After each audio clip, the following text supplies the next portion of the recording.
Hey guys, just wanted to welcome you back for another video. And for today's project, I am working on that busted canvas project that I have been seeing all over. It's been popping up in my recommendations when I get onto YouTube. So I really wanted to sit down and try it out. Normally I'm seeing it with like holiday themed or seasonal themed ways that they're putting it all together with really cute like Christmas or Halloween pictures and stuff like that. But because I am on this massive kick apparently for this last while, a lot of the projects I make tend to be grungy or vintage grungy or whatever. So that's what I'm going with today.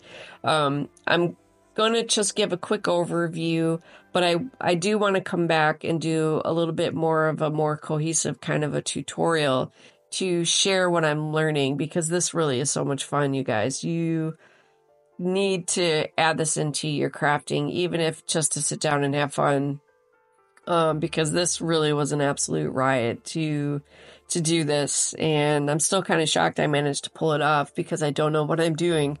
But basically, if somehow you haven't heard of this yet, you're taking two canvas panels, putting them together, and then you're literally cutting into the top part of the canvas and peeling it back so the focal point underneath is exposed through the canvas that's all quote-unquote busted. So again, because I love the grunge, I took a piece of really wonderful grungy paper from a Stamperia collection. I don't know if I still have the cover. If I do, I will list the title to that paper collection because it is really gorgeous and it was perfect for what I was doing. Then for the top panel, I used a lot of colors that coordinated with the colors in that piece of cardstock. I used the red that you see here, kind of made it into a brick red with some brown and red combination.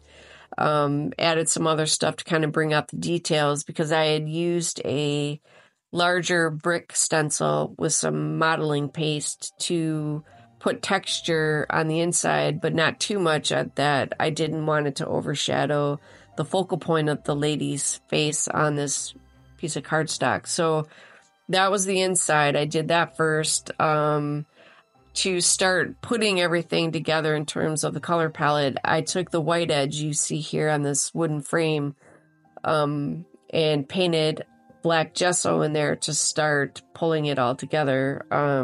Because once you stick it down, you can't obviously separate it.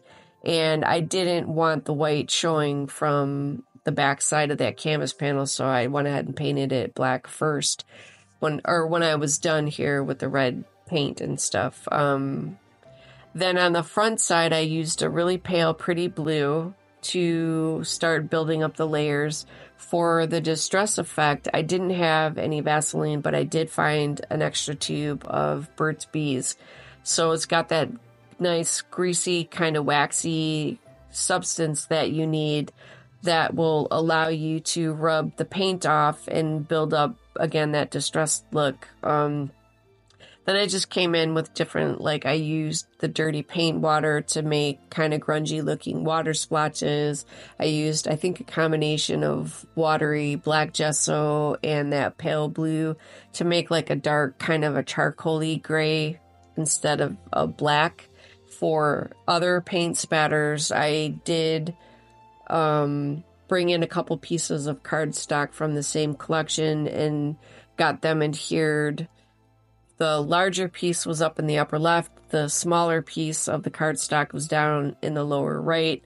And then when I was ready, I wanted to actually bust up the frame, like literally, and, you know, try to prop up the sections to make it look like a raw piece of canvas.